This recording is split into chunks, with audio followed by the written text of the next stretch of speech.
किसी के भी मन की बातें जानने के लिए 3 तरीके होते हैं, लेकिन इन तीनों तरीकों को समझना अति आवश्यक है। यदि आप इन 3 तरीकों को समझ लेते हैं तो आप किसी के भी मन की बातें बड़ी ही आसानी से जान सकते हैं। बहुत समय पहले की बात है। एक छोटा सा गांव था। उस गांव में 2 भाई रहा करते थे।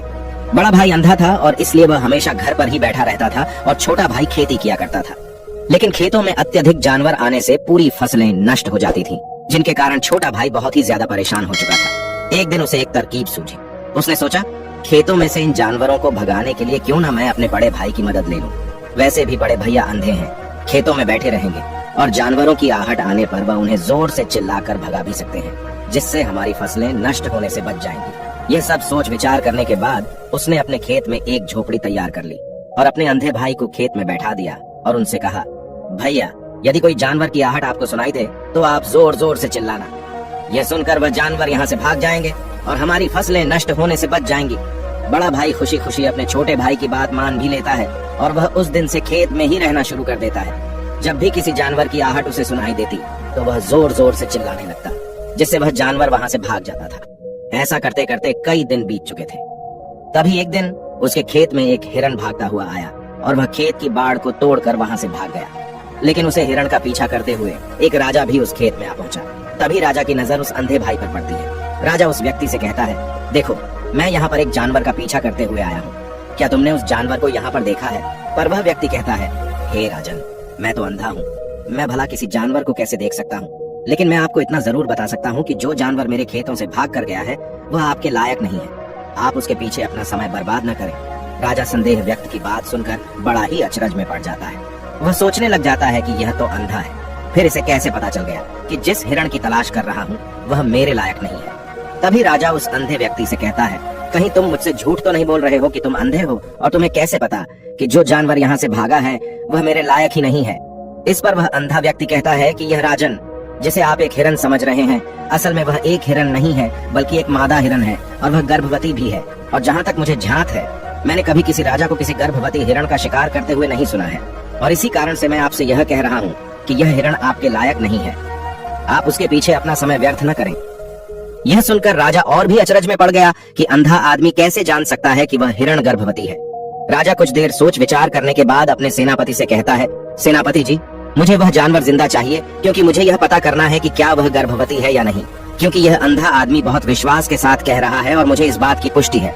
यदि वह हिरणी हुई और गर्भवती भी हुई तो वह हमारे शिकार के लायक नहीं है, क्योंकि हम तो एक हिरण का पीछा कर रहे थे। इसलिए जाओ और पता करो क्या वह हिरणी है।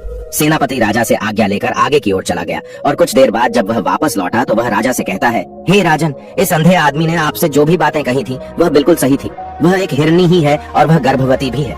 यह सुनकर राजा आश्चर्यचकित हो गया। वह सोचने लगा कि एक अंधा आदमी जो कभी देख नहीं सकता वह यह कैसे जान सकता है? आखिर इसे कैसे पता चल गया? ऐसे कई सारे प्रश्न राजा के मन में उमड़ने लगे। अब राजा ने ठान लिया था कि मुझे इस बात की तह तक पहुंचना है कि आखिर यह अंदाज में कैसे जानता है कि वह जानवर गर्भवती है। यह सोचकर राजा उस अंधे आदमी के पास जाता है और उस अंधे आदमी से कहता है, देखो, मैं यह तो नहीं जानता कि तुम सचमुच में अंधे हो या नहीं, लेकिन मैं तुमसे एक बात जानने आया हूँ। क्या तुम मेरे प्रश्न का सही सही जवाब दोगे? इस पर वह अंधा व्यक्ति कहता है, हे राजन, आप जो कुछ भी पूछना चाहते हैं आप पूछ सकते हैं, मैं आपको बिल्कुल सच सच जवाब दूंगा। इस पर राजा कहता है, देखो, एक तो तुम कहते हो कि तुम अंधे हो और दूसरी तरफ तुमने यह बता दिया कि जिस जानवर का पीछा कर रहा हूँ वह एक हिरणी है और वह गर्भवती भी है। तुम्हें कैसे पता चल गया? तुम्हारे खेत में तो और भी जानवर आते होंगे, और भी तो जानवर यहाँ से गुजरते होंगे, फिर तुमने यह कैसे अंदाजा लगाया? तभी वह अंधा व्यक्ति राजा से कहता है, हे राजन, आप जिसका पीछा कर रहे थे वह जब मेरे खेत में आई तो उसकी रफ्तार और उसके भागने की आहट से मुझे यह एहसास हो चुका था कि वह एक हिरणी है और मेरे खेत की जो बाड़ है, जो जानवरों को रोकने के लिए खेत के चारों तरफ बनी है, वह बहुत छोटी है, उसकी ऊंचाई ज्यादा नहीं है, लेकिन वह जानवर इस बात को तोड़कर भागे और यदि वह इस बात को छलांग लगाकर पार करने का प्रयास करती तो इससे उसके बच्चे को खतरा हो जाता और इसी बात से मैंने यह पता लगा लिया कि वह गर्भवती है। इस पर राजा के मन में एक और प्रश्न उठा। राजा ने कहा कि तुम्हें कैसे पता चल गया कि वह एक हिरणी ही है और भी 2 जानवर यहाँ से आते जाते होंगे? इस पर वह अंधा व्यक्ति कहता है, राजन, मैं पूरा दिन सुबह शाम यहीं पर बैठा रहता हूँ और मेरे सुनने की शक्ति बहुत तेज है।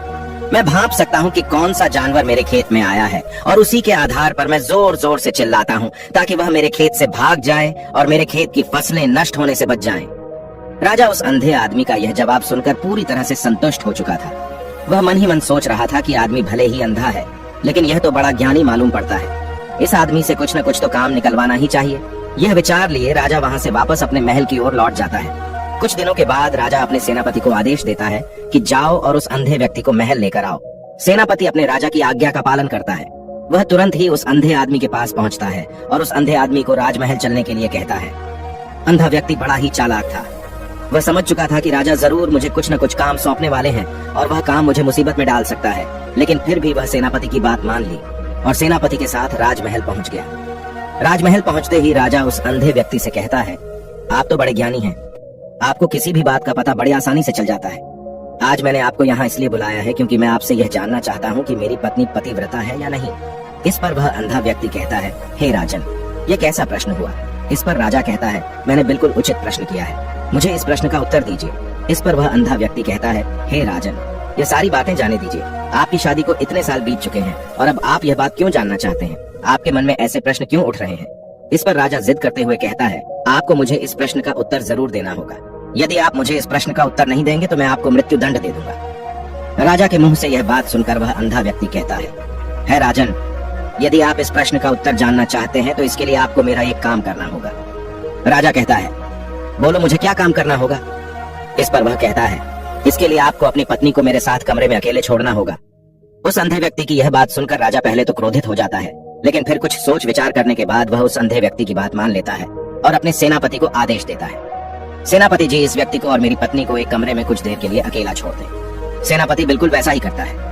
अब राजा की पत्नी और वह आदमी एक कमरे में बंद हो चुके थे। तभी आदमी राजा की पत्नी से कहता है, रानी, मैं आपको छूना चाहता हूँ। इस बात पर रानी अत्यधिक क्रोधित हो जाती है और उस अंधे व्यक्ति को पकड़ पकड़ कर पीटने लगती है, कभी हाथों से तो कभी लातों से तो कभी पटक पटक कर। इस तरह उसने अंधे आदमी की बहुत पिटाई की। उसके बाद किसी तरह से वह अंधा आदमी अपनी जान बचाकर वहाँ से भाग निकलता है और राजा के पास पहुँचता है और राजा से कहता है, हे राजन, आपकी पत्नी पतिव्रता नहीं है। यह बात सुनकर राजा अत्यधिक क्रोधित हो उठता है और राजा अपनी तलवार म्यान से निकालकर सीधा अपनी पत्नी की ओर जाता है। क्रोधित होकर वह अपनी रानी से कहता है, रानी जी, आज मैं जो भी सवाल आपसे करने वाला हूँ उसका मुझे सच सच जवाब दीजिएगा, और यदि आपने एक शब्द भी छोटा कहा तो मैं आपका सर अभी आपके धड़ से अलग कर दूंगा। आगे राजा कहता है, मुझे बताइए, आप पतिव्रता हैं या नहीं? इस बार रानी कहती है, हे राजन, आप भले मुझे जान से मरवा दें, लेकिन आज मैं सच बोलूंगी, मैं पतिव्रता नहीं हूँ। राजा ये बात सुनकर बहुत ही दुखी और निराश हो जाता है। उस अंधे आदमी ने जो भी कहा था वह बिल्कुल सच कहा था। ये बात सुनकर तुरंत ही राजा उस अंधे आदमी के पास पहुंचता है और आकर उस अंधे आदमी से कहता है, तुम्हें कैसे पता चला कि मेरी पत्नी पतिव्रता नहीं है? अंधा आदमी कहता है, हे राजन, बड़ी सीधी सी बात है, मैंने तो आपकी पत्नी से बस इतना ही कहा था कि मुझे आपको छूना है। और इस बात पर वह इतना क्रोधित उठी कि उन्होंने गुस्से में आकर मुझे लात घूंसों से पीटना शुरू कर, और भला कोई औरत किसी और मर्द को कैसे छू सकती है? लेकिन उन्होंने ना अब देखा न ताब, बस लात घूंसों से मुझ पर बरसना शुरू कर दी। और एक पतिव्रता नारी कभी भी पराये मर्द को नहीं छूती। जब मैंने उनसे छूने के लिए कहा था तो वह उस वक्त मुझे मना कर सकती थी, लेकिन उन्होंने तो मुझे पीटना शुरू कर दिया और देखते ही देखते उन्होंने मेरे पूरे शरीर को छू लिया। अब आप ही बताइए, ऐसी स्त्री भला पतिव्रता कैसे हो सकती है? इस बात पर राजा कहता है, तुम तो बड़े ज्ञानी मालूम पड़ते हो, तुम्हारी बात बिल्कुल सही है। चलो तुम मेरे एक और प्रश्न का जवाब दो। तुमने मुझे इस प्रश्न का सही जवाब दे दिया तो मैं तुम्हें यहाँ से जाने दूंगा। राजा उस अंधे आदमी से कहता है कि तुम मुझे बताओ, क्या मैं सच में अपने पिताजी का ही बेटा हूँ या फिर किसी और का? इस पर अंधा आदमी कहता है, हे राजन, इस बात से आपको क्या लेना देना, आप किसी की भी औलाद हो, आखिर आप इस राज्य के राजा ही, इसलिए इस प्रश्न को जाने दीजिए। राजा कहता है, नहीं नहीं, मुझे इस प्रश्न का सही जवाब चाहिए, अन्यथा यह प्रश्न मुझे बहुत परेशान करता रहेगा, इसलिए मैं इसका सही सही जवाब आपसे जानना चाहता हूँ। यदि तुम इसका सही सही जवाब दे देते हो तो तुम यहाँ से जा सकते हो। इस पर वह आदमी कहता है, इसके लिए तो मुझे आपकी माँ के पास भी जाने की आवश्यकता नहीं है।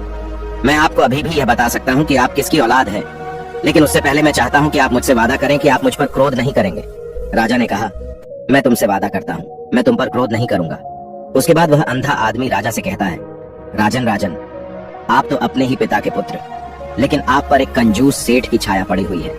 यह सुनकर राजा बहुत ही क्रोधित हो उठा और वह तुरंत तलवार निकालकर अपनी माँ के पास पहुंच जाता है। वहां पर पहुंचने के बाद अपनी माँ से कहता है, माँ मुझे सच सच बताइए, क्या मैं अपने ही पिता का पुत्र हूँ या नहीं? यदि आपने मुझे सही सही नहीं बताया तो मैं यहीं पर प्राण त्याग दूंगा। मुझे बताओ क्या सच है? इस पर उस राजा की माँ कहती है, बेटा तू है तो अपने ही पिता का पुत्र, लेकिन तुम्हारे ऊपर एक कंजूस सेठ की छाया पड़ी हुई है। जब मैं एक बार नहाने के बाद अपना मुंह आईने में देख रही थी तभी उस कांच के पीछे मुझे एक कंजूस सेठ नजर आता है और उसी की छाया तुम पर पड़ चुकी है। ये सुनते ही राजा और भी ज्यादा अचरज में पड़ जाता है और वह तुरंत दौड़ा दौड़ा वापस उस अंधे आदमी के पास पहुंचता है और उस अंधे आदमी से कहता है, तुम्हें कैसे पता चला कि मुझ पर एक कंजूस सेठ की छाया पड़ी हुई है?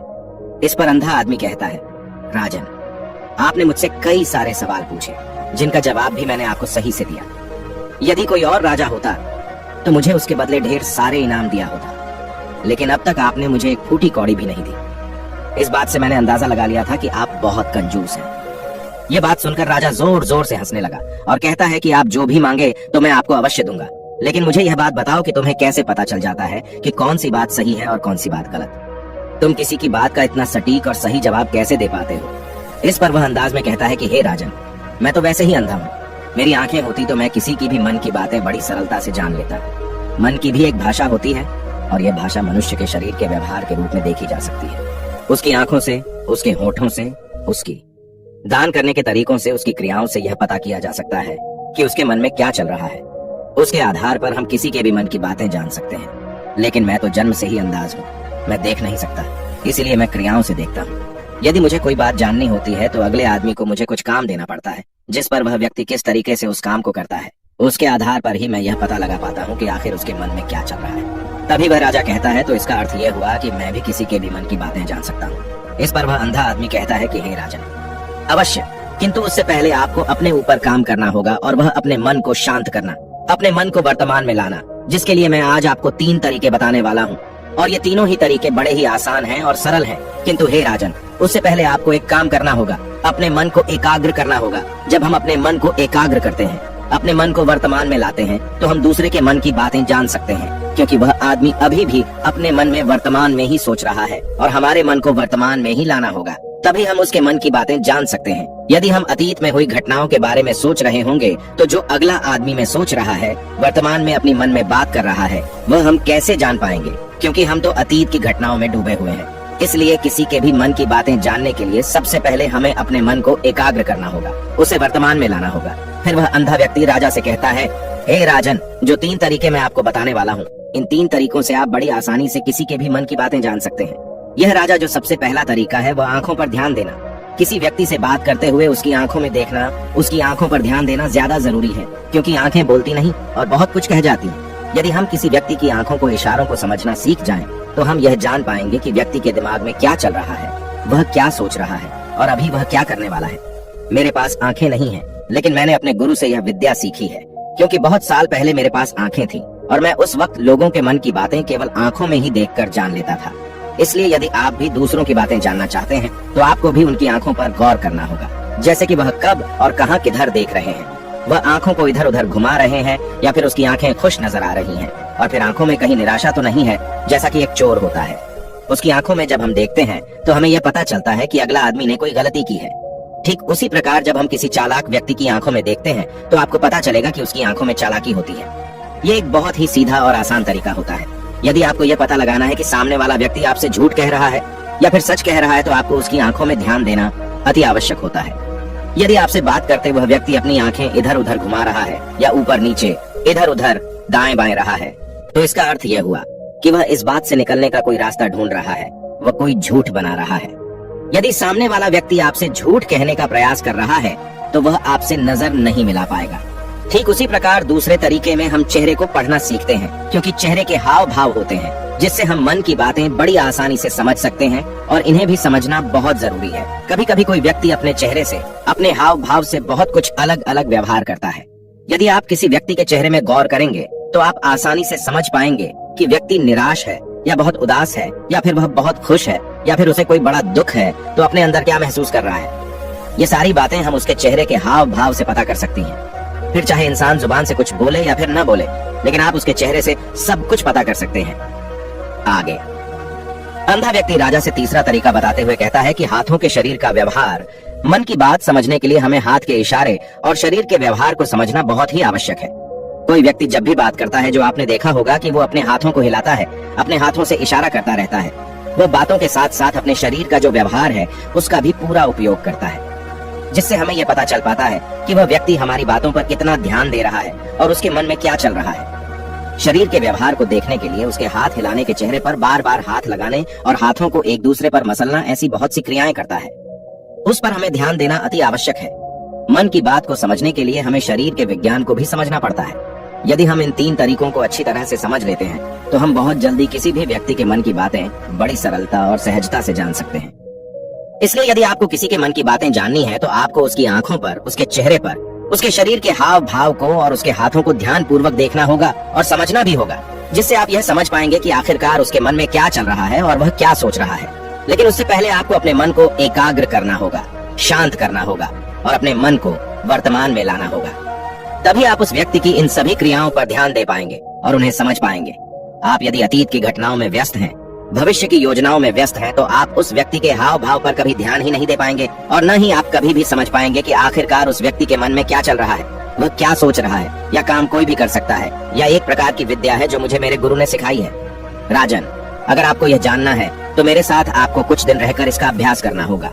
राजा तुरंत राजी हो जाता है और वह उस अंधे व्यक्ति को अपने राज्य का राजगुरु नियुक्त कर देता है और खुद अंधे व्यक्ति का शिष्य बन जाता है। तो दोस्तों, ये कहानी आपको कैसी लगी? उम्मीद है इस वीडियो से आपको बहुत कुछ पता चला होगा। और अगर आप नए हैं तो हम